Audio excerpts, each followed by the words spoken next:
All right, more secrets for you guys. Let's get to it.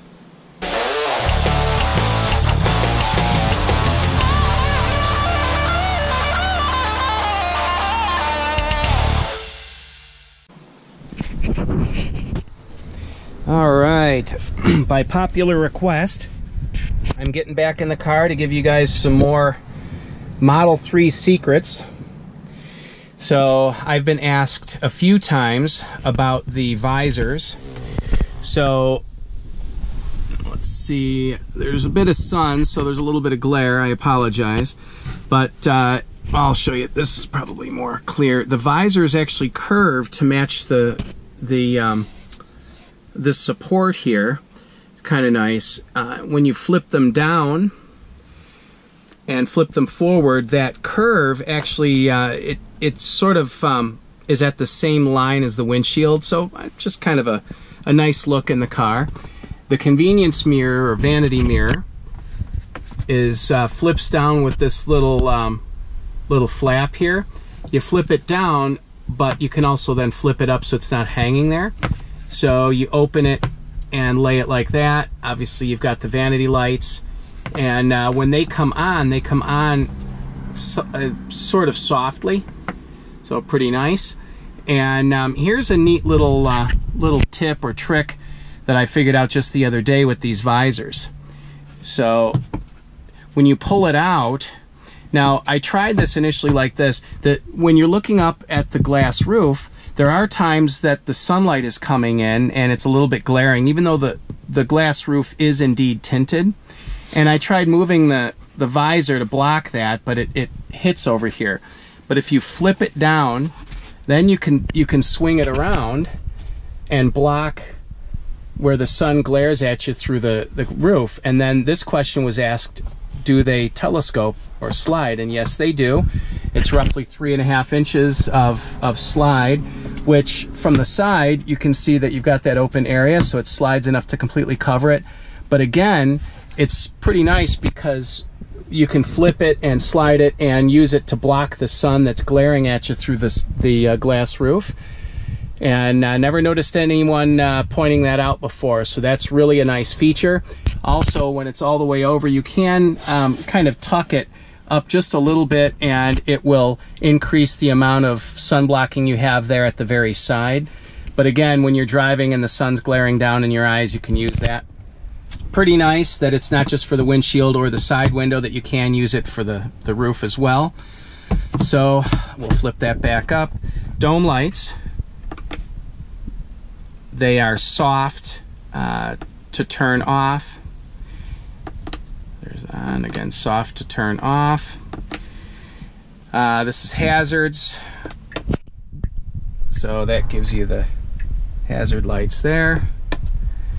And there you go, hazard button.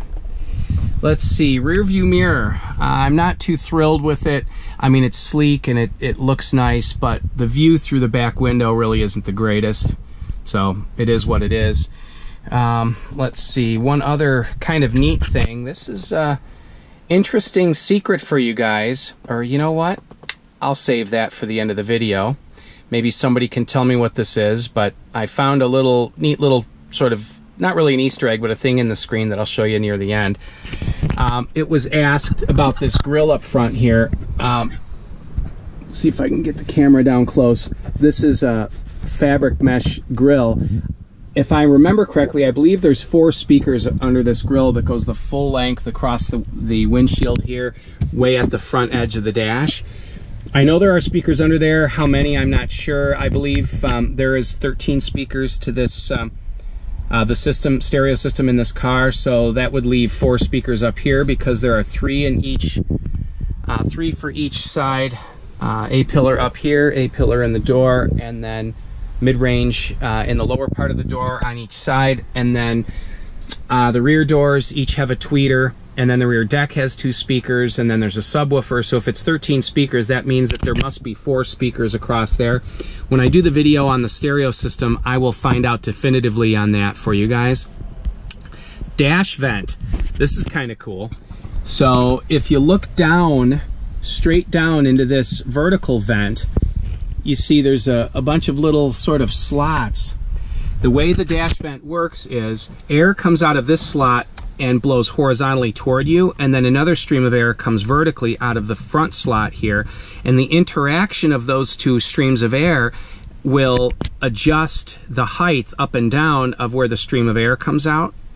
So, and it's very accurate, it works very well. So again, you've got a stream of air coming down here, a powerful stream coming horizontally, and a lighter stream coming up that diverts that stream coming horizontal to different angles. Left and right occurs just internally. There's got to be flaps inside the dash. Now, in this slot, people have said that this slot goes all the way across. It does not. The visual detail does.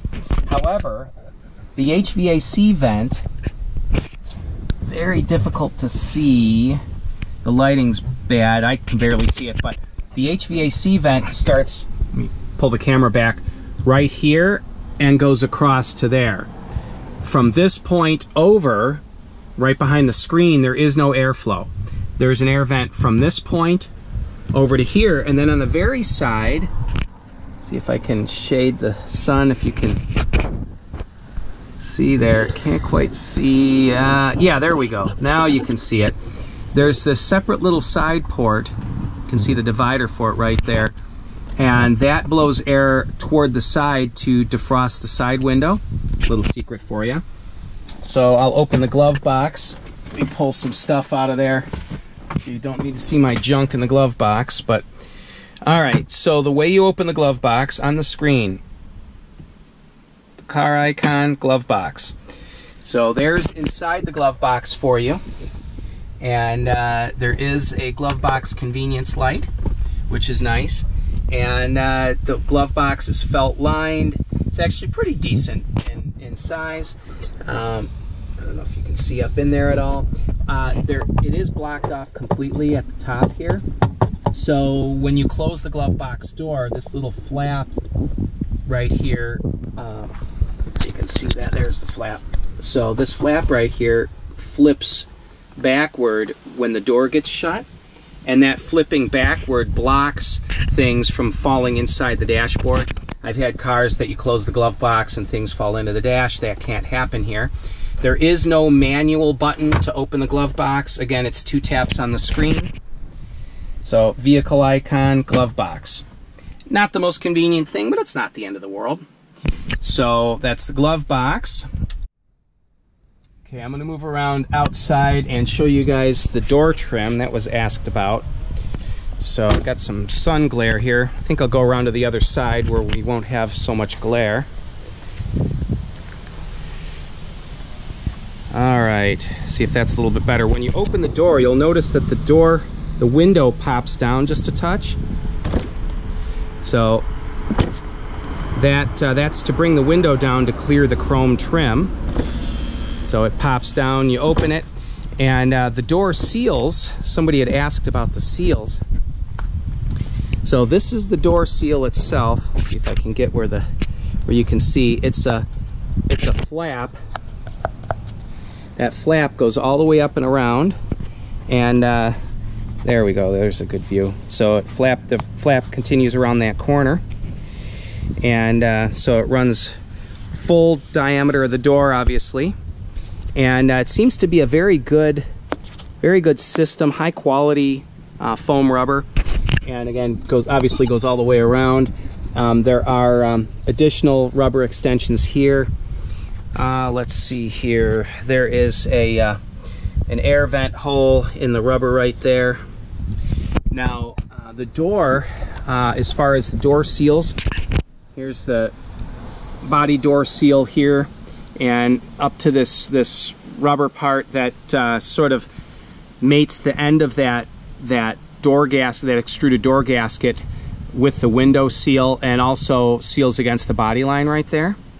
So that was asked. There is a red reflector here. Don't know, well, you can see that. There we go. And that's for if you have the door partway open, people from behind you can see that the door is open. Little safety reflector. So let's see, that's that. Let's go into the back seat, see if there's anything else back there that you guys haven't seen. climb in here. All right, the rear seat vents.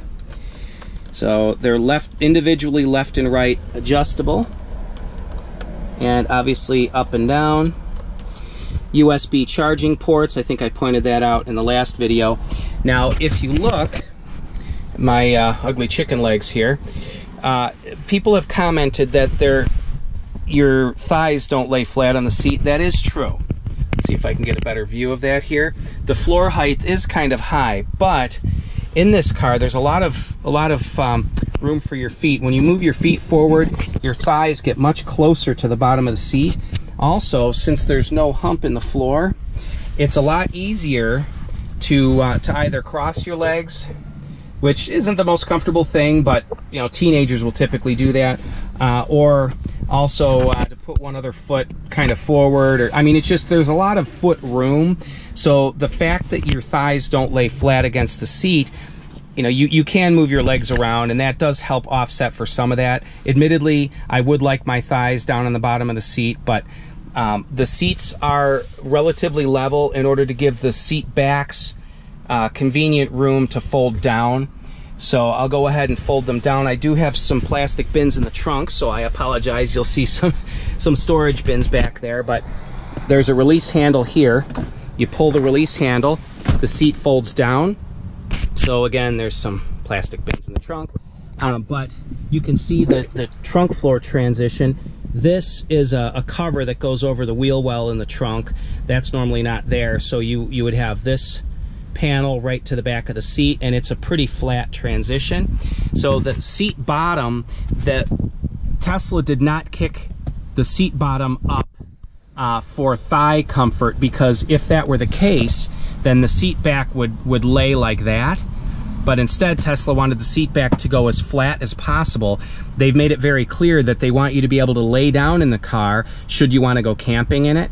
And it is 6 feet from the back of the seats to the tailgate, so you can, full-grown person can lay down, 2 people side by side in this car. So the lack of thigh support, I think, is offset by the fact that the seats will lay a bit flatter than, you know, maybe your average car would. 60-40 seat split. You can see the center, you know, folds forward with the other seat. So let's fold that back up. One other thing to point out, a number of people have commented that the doors and the trunk and the front are difficult to open and close, that you really have to slam them. I've not found that to be the case. They shut very nice. I don't know what the issue is. I can tell you that in the time I've owned this car, the doors opening and closing have softened or smoothed out over time, so that's part of it. So gaps along the windows are very consistent. I don't know if you can see, but the height of these 2 panes isn't exactly the same. This one is just the tiniest bit, a 32nd of an inch or something lower than that pane, but the gap equality is very good around. You can see the gap along, can you see? I don't know if you can see that or not, but the gap along here is very consistent. So let's see here. Autopilot side cameras. Where's that? If you can see the lens of the camera in there. There we go. That's forward-facing camera, or excuse me, rearward. That's the nose of the car. The camera is aiming to the rear. Car just locked itself. So up under the mirror, I'm gonna go ahead and pop the door so you can watch the mirror fold out. So there's that. Close the door back. What else? There is, on the bottom of the rocker panels here, you can see a seam. There's some added protectant here that just protect from rocks and chips and whatnot. And let's see, up under the wheel well here, there's the top of the strut. And there's aluminum in quite a few places on this car. So it's a very well-built car. There's a few really cool details that I'm going to be sharing about getting up under the car very soon within the next couple videos. I think you guys are really going to love the aerodynamics video that I've got coming up. So let's see here. Let me show you what the headlights look like. Not turned on, it's daytime, but let's see here, shade them. You can see that there are multiple reflector areas. They are LEDs, but there are multiple LEDs in a row, multiple reflectors. There's multiple levels of headlight. So for running lights, headlights, high beams. So they are, I think they're among the best looking headlights I've ever seen. So fog lights here and turn signals, which are actually very, very nice. These work wonderfully well and they add a sinister look to the car. And I'll be taking another video of nighttime, what the lights look like at night. Somebody asked about the reverse lights, so I'm going to be getting an image of the reverse lights for you guys also. So I think those are some additional details. Oh, charge port. I'll go ahead and open the car. I'll pop the charge port open for you guys. Let's see if I can display it and open it at the same time. Reaching in. There we go. A little awkward reaching in and holding the camera at the same time. So there's the port itself. Little Tesla T that lights up. I'll do a video on charging and I'll explain how that T can tell you what's going on, various colors and flashing behavior. So the door up here, again, if you can see that, I apologize, the sun glares. There's a little sort of oblong diamond shaped item right here. I think that's a magnet or it sends some kind of a signal down to where it closes in here to tell the system in the car that the door is closed. It's a little complex as to how I know that, but so that's the charge port door. There's a bunch of ways to close it. I can get into that in the charging video, but one of the ways is to just flip it down. And let's see here, tail lights. Again, I'll take a nighttime video of the lights lit up, but there is multiple different three-dimensional depths, multiple reflectors and colors. I see clear, silver, black, red, all within the taillights. Very, very pretty taillights. The brake light and tail light all continue all the way under the trunk lid. So this is the backup camera and the trunk release and the license plate light. So let's see, what else? Ultrasonic sensors here, and there are multiple ultrasonic sensors around the car. So lastly, up under here, there's the sort of the rear diffuser, and again, when I go over the aerodynamics of the car, I'll explain that more fully. So anyway, I think that's it for the day. Go ahead and give me a thumbs up, subscribe to the channel. I'll be doing more and more detailed videos of the car in the upcoming days. So thanks for coming in, guys, and watching what I do. Again, give me suggestions. Some of the videos I've done have been just questions or suggestions by you guys. So with that, I'll let you go. Take it easy. Ha ha ha, I bet you guys thought I'd leave you hanging. I promised you something interesting on the screen. Let's go ahead and take a look. So I walked you guys through different things on the touch screen before, but one thing that I ran across not long ago is, see the Tesla T? Well, everyone knows if you hit that, it opens up this page. Well, I was wondering, on the performance cars, if you press and hold that Tesla T, it puts you into performance mode, or it opens a page that allows you to make selections for that. So watch what happens if you push and hold the Tesla T on a Model 3. Push and hold it for a period of time, take your hand off, and you get this screen that comes up. Please enter access code. Interesting. I asked the Tesla service agent about it, and he claimed to not know. I called Tesla, they claimed to not know, but obviously it means something.